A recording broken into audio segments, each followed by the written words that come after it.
Halo, Assalamualaikum warahmatullahi wabarakatuh.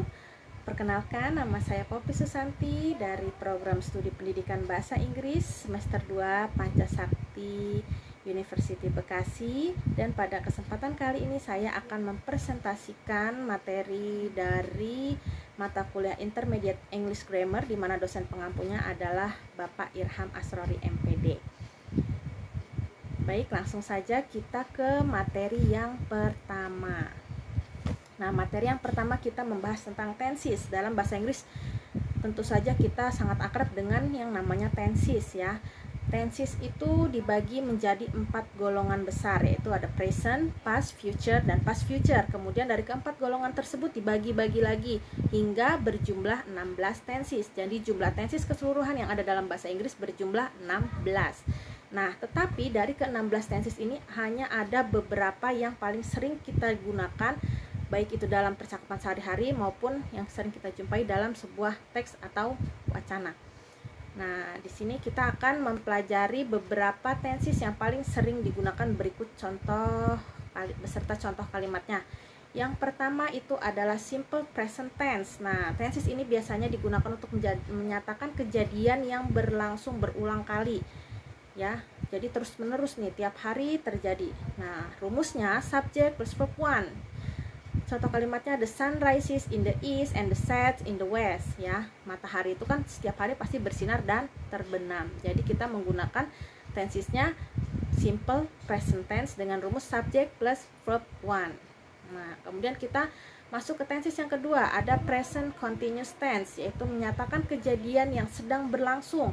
Nah, jadi apabila kita ingin membuat sebuah kalimat ketika kejadian tersebut sedang berlangsung, maka kita menggunakan tensesnya adalah present continuous tense. Rumusnya subject plus to be plus verb ing. To be-nya di sini ada is, am, dan are. Nah, contoh kalimatnya, I am reading a book now. I sebagai subject, am sebagai to be, dan reading sebagai verb ing. Now itu keterangan waktunya bahwa saya sedang membaca buku sekarang. Kemudian yang keempat, yang ketiga, ada present perfect tense. Nah, tenses ini untuk menyatakan sesuatu yang telah terjadi. Rumusnya subject plus have atau has plus verb 3, atau verbnya itu kita memakai past participle. Contoh kalimatnya, he has just watered the flowers. He-nya sebagai subject, has atau have-nya itu sebagai to be-nya ya. Kemudian watered itu sebagai verb 3 atau past participle-nya. Next, kita ke tenses yang keempat. Di sini ada simple past tense. Nah, tenses ini untuk menyatakan kejadian di masa lampau. Rumusnya subject plus verb 2. Contoh kalimatnya, Lily went to Bandung last holiday. Lily pergi ke Bandung liburan yang lalu atau liburan kemarin ya. Lily itu sebagai subject, went itu verb 2-nya ya. Nah, selanjutnya kita ke tenses yang kelima. Di sini ada past continuous tense. Tenses ini digunakan untuk menyatakan suatu kejadian yang berlangsung secara bersamaan di masa lampau. Rumusnya subject plus was atau were plus verb ing. Contohnya, nah, Tiara was studying English when her sister came. Tiara sedang belajar bahasa Inggris ketika saudaranya datang. Nah, terus kemudian ke tenses yang ke-6. Ada simple future tense, menyatakan sesuatu yang akan terjadi di masa depan. Jadi ini belum terjadi ya, ini akan di masa depan. Rumusnya subject plus will atau shall plus verb 1. Contoh kalimatnya, I will finish my homework tomorrow. I sebagai subject, will atau shall sebagai be-nya. Nah, kemudian tomorrow-nya itu keterangan waktu. Saya akan menyelesaikan PR saya besok gitu ya. Jadi kan itu yang akan terjadinya di masa depan, besok ya. Jadi belum terjadi sekarang ataupun sudah terjadi di masa lalu gitu ya. Kemudian yang terakhir ada simple past future tense. Ini untuk menyatakan suatu yang telah terjadi di masa lalu serta membicarakan peristiwa tersebut yang akan terjadi. Rumusnya subject plus would plus should. Subject plus would atau should plus verb one. Contohnya, if I had a lot of money, I would send it to my family. Jika saya memiliki banyak uang, saya akan mengirimkan kepada keluarga saya. Nah, itu kira-kira ada 8 tenses yang paling sering digunakan dalam bahasa Inggris. Kita berlanjut ke materi yang selanjutnya, yaitu tentang modals. Nah, modals itu adalah kata kerja bantu. Nah, modals ini dikelompokkan menjadi 3, yaitu ada modals present, ada modals past, dan ada modals perfect. Modals present itu ada will, shall, must, may, should, and can. Kemudian modals past itu ada would, should, had to, might, could, ya. Kemudian modals perfect itu ada must have, might have, should have, could have, ya. Nah, sekarang kita akan membuat contoh kalimatnya dari modal present dan modal past. Nah, di sini contoh kalimatnya. Di modal present ada I will go to Bandung. Kemudian ada I shall go to Jakarta. You must read this book. May I borrow your book? She should to be here now and I can sing. Nah, di modal past ada lagi nih. He would be punished before he escaped. She should study hard. You had to study math class yesterday. The newspaper said might it tomorrow. And the last one, Maya could sing a song. Nah, kata yang dicetak menggunakan warna merah itu merupakan modals atau kata kerja bantu. Nah, dari contoh-contoh kalimat yang ada di sini bisa dilihat bahwa biasanya modals itu diletakkan sesudah subjek, kecuali untuk kalimat tanya. Kalau untuk kalimat tanya berarti modalsnya di depan. Contohnya, may I borrow your book? Bolehkah saya meminjam bukumu? Ya, gitu ya. Jadi dapat dipahami ya. Jadi setelah subjek itu biasanya ada modals. Nah, kita beralih ke materi selanjutnya, ada if dan wish. Nah, dalam bahasa Inggris kita seringkali membuat kalimat pengandaian menggunakan kata if dan wish. Nah, bagaimana sih cara kita membedakannya, kapan kita harus menggunakan if dan kapan kita harus menggunakan wish? Nah, klausa if biasanya digunakan untuk membayangkan sebuah situasi. Contohnya di sini ada nih, if I knew her number, I would call her. Jika saya tahu nomornya, saya akan menelponnya, gitu kan. Nah, berarti keadaannya saya tidak tahu nomornya dia kan, makanya saya membayangkan nih, kalau saya tahu nomornya saya pasti telepon dia, gitu, kira-kira begitu ya. Kemudian yang kedua, Tom will travel if he had more money. Nah, Tom akan melakukan perjalanan jika dia memiliki uang lebih. Berarti kan kenyataannya si Tom sekarang belum punya uang yang lebih ya. Nah, jadi gitu untuk berandai-andai. Nah, sama wish juga untuk berandai. Nah, tapi klausa if ini biasanya digunakan untuk menyatakan bahwa kita menyesali sesuatu tidak berjalan sesuai harapan, gitu ya. Contohnya, I wish it didn't rain so much in Bogor. Saya sih berharapnya di sini nggak hujan deras di Bogor, gitu. Saya sih berharapnya nggak hujan deras di Bogor, gitu bahasa Indonesianya ya. Berarti kan ketika kita pergi ke Bogor, misalkan kita mau ada acara outdoor, kita berharap semoga nanti nggak hujan ya, gitu. Nah, tiba-tiba turun hujan. Nah, berarti kita pakai kalimatnya yang wish. I wish it didn't rain so much in Bogor, seperti itu. Nah, contoh yang kedua nih untuk yang lebih jelas lagi ya. It is crowded here. I wish there were not so many people. Nah, sekarang kan yang lagi rame di Jakarta PRJ ya. Nah, di sini contohnya misalkan kita mau pergi ke PRJ hari Senin nih, hari weekday, dengan harapan di sana sepi. Ternyata ketika kita sampai sana itu rame banget, penuh banget gitu. Nah, berarti kita bikin kalimatnya gini, it is crowded here. I wish there were not so many people. Di sini sangat rame ya. Saya sih berharapnya di sini nggak terlalu banyak orang, gitu. Berarti kan kita udah sampai ke situ, tapi kenyataannya nggak sesuai dengan harapan kita, gitu ya. Jadi bisa dipahami ya perbedaan penggunaan kalimat if dan wish. Kemudian kita masuk ke passive voice. Passive voice ini adalah kalimat pasif. Sama seperti dalam bahasa Indonesia, dalam bahasa Inggris pun kita mengenal yang namanya kalimat pasif. Nah, passive voice adalah kalimat yang menunjukkan ketertarikan akan objek sehingga objek dikenai pekerjaan. Ya, sama ya seperti dalam bahasa Indonesia. Di sini contohnya, the house was built in 1922 and then the road is being repaired and then my car has been stolen. Nah, dari di sini kan kita lihat nih, the house, the road, and my car ini bukannya subjek tetapi objek, ya kan?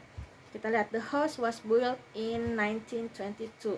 Rumah itu telah dibangun di tahun 1992. Kita fokus ke rumahnya. Rumahnya itu kan berarti objeknya, ya kan? Nah, the road juga sama. The road is being repaired. Jalanan itu sedang diperbaiki.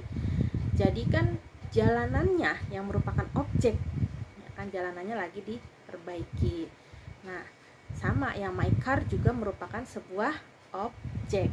Jadi dalam kalimat pasif, objeknya yang dikenai pekerjaan. Bisa dipahami ya? Nah, kemudian kita masuk ke reported speech. Nah, reported speech ini kalimat tidak langsung. Dalam bahasa Indonesia juga ada ya, kalimat tidak langsung. Ternyata dalam bahasa Inggris juga ada nih, namanya reported speech. Kalimat tidak langsung ini reported speech ini biasanya digunakan untuk menyatakan kembali ucapan seseorang. Jadi misalkan ketika kita sudah mendengar seseorang berkata sesuatu, kita mau sampaikan lagi nih ke orang lain. Nah, itu namanya kita membuat kalimat tidak langsung. Di sini contohnya, he said he want to order coffee. Nah, dia berkata dia ingin memesan kopi. Itu kan berarti kan bukan dia yang mau pesan kopi yang ngomong, tapi saya ngomong ke teman saya kalau dia mau pesan kopi. Nah, yang kedua, she said he couldn't pick up my brother from school today. Dia berkata dia tidak bisa menjemput adik laki-laki saya dari sekolah hari ini. Itu. Jadi kata dia nggak bisa jemput adik laki-laki saya di sekolah hari ini, gitu ya.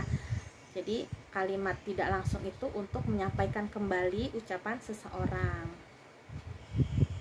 Kita berlanjut ke question atau kata tanya. Nah, dalam bahasa Inggris kata tanya itu dibagi menjadi dua. Ada yes no question and WH question. Nah, yes no question itu hanya membutuhkan jawaban yes or no. Ya.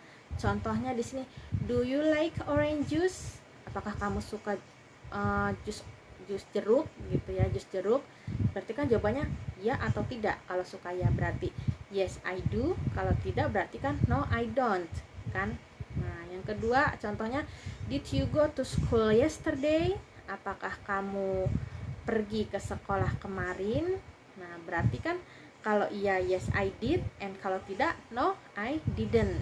Jadi yang perlu diingat itu yes no question itu depannya pasti to be. Do, did, was, were, have, has, gitu ya. Jawabannya pun cuma yes I do atau no I don't, gitu ya. Jadi cuma butuh jawaban yes or no. Kemudian ada WH question. Ini adalah sekumpulan kata tanya yang digunakan untuk menanyakan sesuatu. Nah, kita fokus ke kalimat yang dicetak warna merah. Di situ ada what, where, when, why, which, who, and how. Oke. What is your name? Nah, berarti what itu digunakan untuk menanyakan sebuah informasi atau menggali informasi nih. What is your name? Gitu kan, berarti kita menggali informasi kan, siapa sih nama dia, gitu. Saya pengen tahu siapa nama dia, berarti saya makanya what is your name. And then ada where do you school? Where ini digunakan untuk menanyakan tempat. Where do you school? Where do you live? Gitu ya. Di mana kamu bersekolah? Di mana kamu tinggal? Gitu. Kemudian ada when. When itu adalah kapan, menanyakan waktu. Di sini contohnya, when will you be here? Atau banyaklah kalimat lain ya dengan kata when. Kemudian why itu menanyakan alasan. Contohnya, why do you love me? Kenapa kamu mencintai saya? Gitu ya. Kemudian ada which itu menanyakan dua pilihan ya, yang mana, which itu artinya yang mana. Which dress is better for me? Dress yang mana ya yang bagus buat saya, kan? Kemudian who is your boyfriend? Who ini digunakan untuk menanyakan seseorang ya. Menanyakan seseorang, siapa artinya. Siapa sih pacar kamu? Gitu contohnya ya. Kemudian how ini untuk menanyakan jumlah. contoh kalimatnya jumlah atau cara ya. How much, kalau how much itu how much, how many gitu, menanyakan jumlah ya. Kalau cara itu how to make this cake, bagaimana cara membuat kue ini gitu ya. Jadi yang perlu diingat bahwa ada yes no question dan WH question. Yes no question hanya membutuhkan jawaban yes or no, tetapi kalau WH question itu biasanya jawabannya lebih panjang. Kemudian kita masuk ke auxiliary verb atau kata kerja bantu. Auxiliary verb di sini ada 3 ya. Ada auxiliary verb do, does, did, auxiliary verb to be, and then ada auxiliary verb have, has, and had ya. Di sini contohnya he doesn't understand what I want. Nah, dia tidak mengerti apa yang saya mau. Kemudian yang kedua, we did mention you before. Kami akan memberitahumu sebelumnya. Nah, di situ ada kata did dan doesn't, itu merupakan auxiliary verb atau kata kerja bantu. Setelah subjek di situ ada auxiliary verb. Nah, kemudian ada auxiliary verb be, ada is, am, are, was, were, been, being. Di sini contohnya I am watching TV right now, I were eating a banana. Nah, I-nya itu merupakan subjek, am itu merupakan auxiliary verb, dan were juga merupakan auxiliary verb namanya ya. Kemudian ada auxiliary verb have, has, and had. Contohnya I have been waiting for you all this time. Tom had retired from his job. She has given everything to you. Nah, disitu juga sama. Setelah subjek terdapat auxiliary verb atau terdapat kata kerja bantu. And then kita masuk ke ing and to. Nah, ing di sini seperti tadi kita sudah bahas ya, di tenses ada tenses yang menggunakan verb ing. Nah, kalau dalam tenses verb ing itu digunakan kata kerja yang digunakan untuk menyatakan kejadian yang sedang berlangsung. Contohnya I am eating meatball, saya sedang makan bakso gitu ya. Nah, tapi ada juga ing yang berperan sebagai gerund. Nah, gerund itu apa sih? Nah, jadi gerund itu sebagai kata benda tapi berakhiran ing ya. Jadi nggak hanya kata kerja yang berakhiran ing, tapi ada juga kata berakhiran ing tapi fungsinya sebagai gerund. Ya, contohnya di sini ada gerund sebagai subjek. Climbing makes Amel's hand stronger. Nah, climbing di sini gerund, makes itu kata kerjanya. Nah, kemudian ada juga gerund sebagai objek.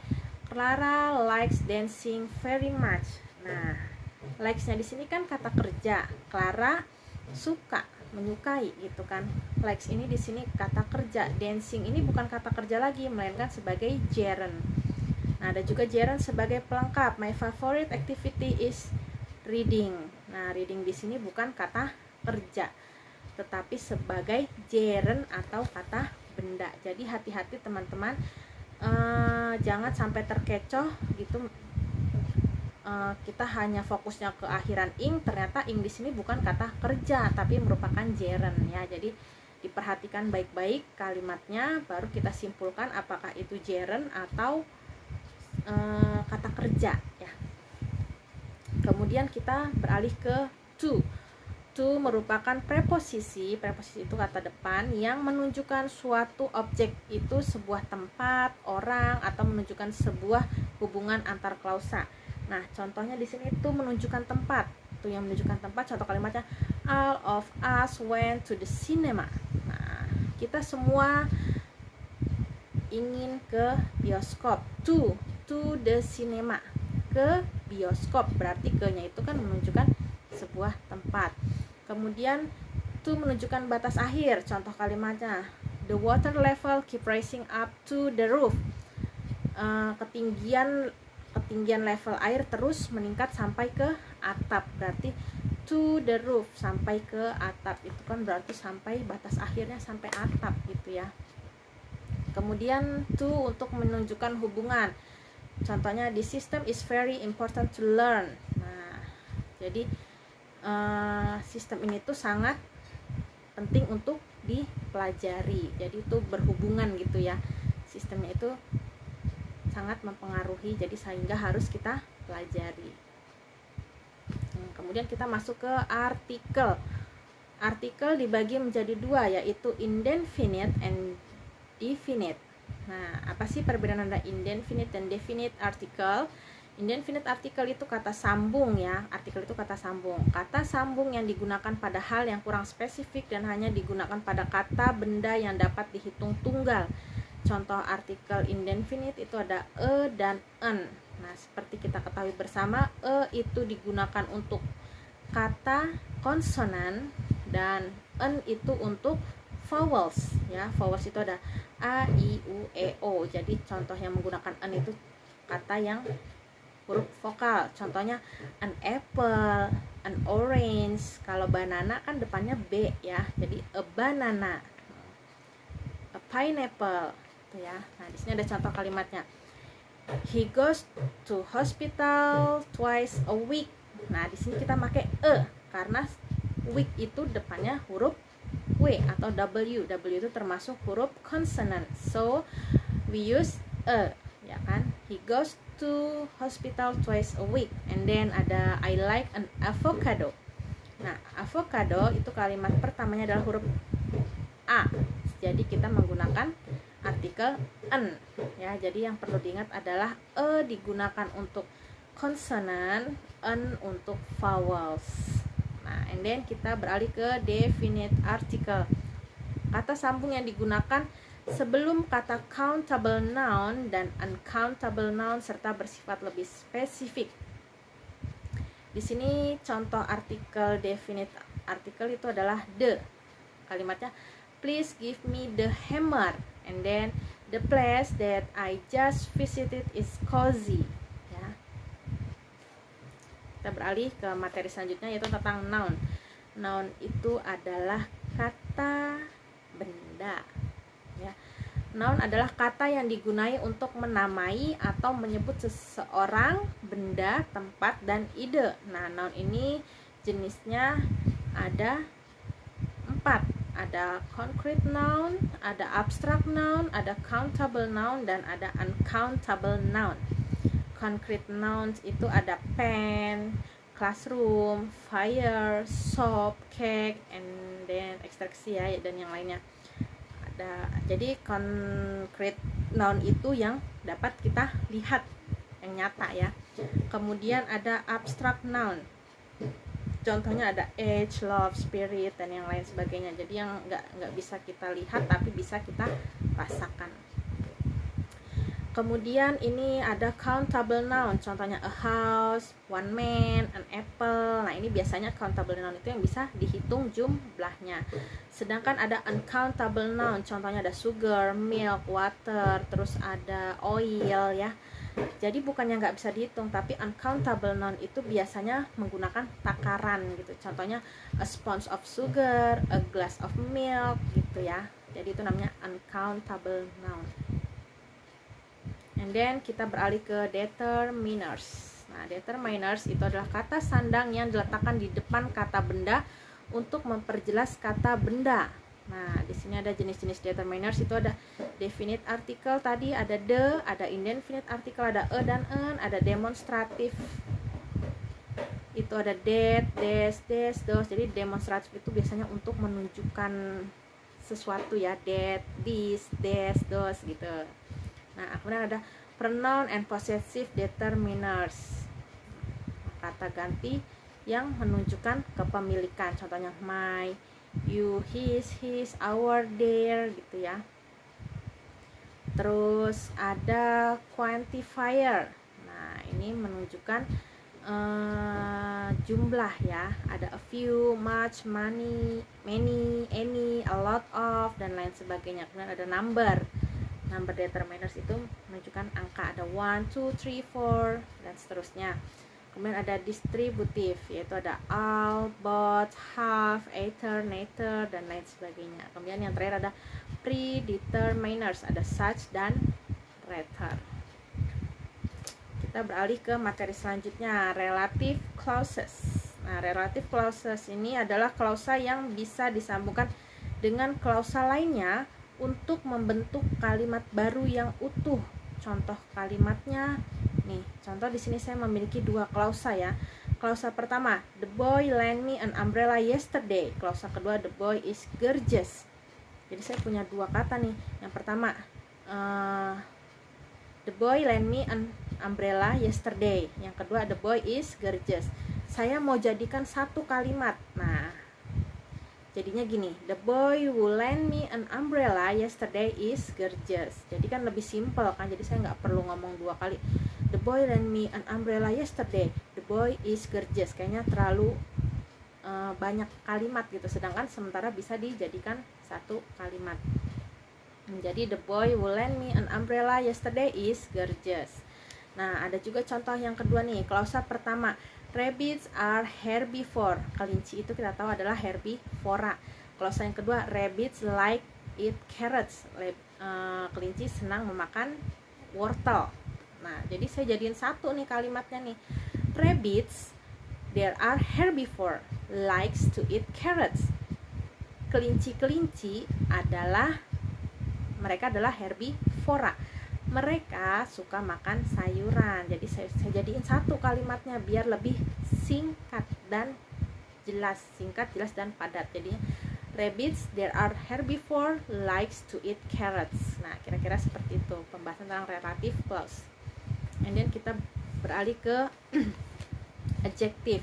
Adjective itu adalah kata sifat yang digunakan untuk menerangkan suatu benda. Nah, di sini ada fungsi adjektif ya, ada fungsi adjektif sebagai possessive adjektif. Di sini contohnya, his girlfriend is beautiful. Nah, cantik ya, beautiful itu menunjukkan sebagai possessive adjektif. Kemudian ada descriptive adjektif yang menerangkan sesuatu. Contohnya, tiger is very strong. Kita fokus ke kalimat yang dicetak merah ya. Nah, the tiger is very strong. Very strong di sini kan berarti menunjukkan bahwa si harimau ini kuat. Kemudian ada quantitative adjektif. Contohnya, the goat ate our food in the basket. Nah, jumlahnya nih ya, kuantitatifnya. Kemudian ada numeral adjektif. Contohnya, today is first we meet. And then ada demonstrative adjektif. The home is hers. Kemudian ada interrogative adjektif. Interrogative adjektif itu kalimat tanya, which book did you borrow? Nah, kita fokus ke yang warna merah ya. Kemudian ada distributive adjektif. The two doctors had each a red tea. Nah, red itu merupakan distributive adjektif. Kemudian ada proper adjektif. Contohnya, the English language is very interesting to learn. Kemudian kita masuk ke adverb. Nah, adverb itu adalah kata keterangan yang berfungsi mendeskripsikan kata kerja atau kata ganti, atau kita singkat menjadi keterangan, kata keterangan ya. Lebih gampangnya adverb itu kata keterangan. Nah, adverb ini dibagi menjadi 5. Ada adverb of time, keterangan waktu, adverb of place, keterangan tempat, adverb of frequency, adverb of degree, and adverb of manner. Nah, contoh adverb of time-nya kita fokus ke tulisan yang berwarna merah lagi. I woke up this morning. This morning itu berarti kan keterangan waktu pagi ini ya. Kemudian ada adverb of place. The sun set in the west. Nah, the west itu kan berarti keterangan tempat, arahnya gitu kan, di sebelah mana gitu kan. Kemudian adverb of frequency itu seberapa sering kita gitu kan. He goes to work every day. Every day itu berarti menyatakan sesering itu gitu, setiap hari berarti kita ya. Nah, adverb of degree ini menyatakan tingkatan atau ya tingkatan. Contohnya totally. Nah, totally ini kan berarti sepenuhnya, saya sepenuhnya setuju sama kamu gitu kan, berarti tingkatannya sepenuhnya gitu, saya setuju sama kamu gitu. Kemudian ada adverb of manner, she sing the song beautifully. Ini tuh menunjukkan sesuatu itu berarti sangat indah gitu ya kira-kira. Kemudian kita masuk ke conjunction atau kata hubung yang berfungsi menghubungkan suatu kata atau frasa dengan kata atau frasa lainnya. Contohnya di sini ada coordinating conjunction, subordinating conjunction, and correlative conjunction. Nah, kita bahas satu-satu ya. Coordinating conjunction ini menghubungkan dua kata dalam satu konteks ya. Jadi kalau kita mau menghubungkan dua kata dalam satu konteks itu biasanya kita menggunakan for, and, or, but, yet, so, dan yang lainnya ya. And then ada subordinating conjunction, itu menyambungkan dua kata. Nah, kalau tadi menghubungkan dua kata dalam satu konteks, kalau sekarang menyambungkan. Kalau kita mau menyambungkan di sini kita bisa menggunakan after, as long as, while, when, although, dan masih banyak lagi yang lainnya. Ada correlative conjunction, kata hubung yang memberikan sebuah pilihan. Jadi kalau kalian mau menggunakan kata hubung untuk memberikan sebuah pilihan, kalian bisa menggunakan either, or, neither, nor, or ya. Either, neither, nor, or. Oke, next kita beralih ke preposition. Preposition itu adalah kata depan yang biasanya diletakkan sebelum kata benda. Nah, jenis-jenis preposisi ini ada dua, ada preposition of time and preposition of place. Nah, preposition of time itu adalah on, at, in, by, from, for, since, until, etc. Nah, contohnya my brother born in June, ya kan? And then ada the school built since 1925. Preposition of place di sini kita ada between, in front of, next to, beside, behind, etc. ya. Contohnya the bank is next to the hospital. Oke, I think that's all from me. Nah, kira-kira itulah materi yang ada dalam mata kuliah Intermediate English Grammar, dan ini semua dibahas, dipelajari di semester 2. Nah, jadi semoga sedikit rangkuman saya tadi, beberapa slide yang sudah saya jelaskan tadi bisa membantu teman-teman untuk memiliki gambaran ke depannya bahwa di semester 2 di level Intermediate English Grammar materi-materi tersebut yang akan dipelajari ya. Itu hanya sedikit rangkuman yang bisa saya sampaikan untuk teman-teman, dan saya juga masih belajar. Jadi apabila ada kekurangan, saya mohon dibukakan pintu maaf yang sebesar-besarnya. Akhir kalam saya akhiri, wabillahi taufiq wal hidayah. Wassalamualaikum warahmatullahi wabarakatuh. Terima kasih. See you, bye bye.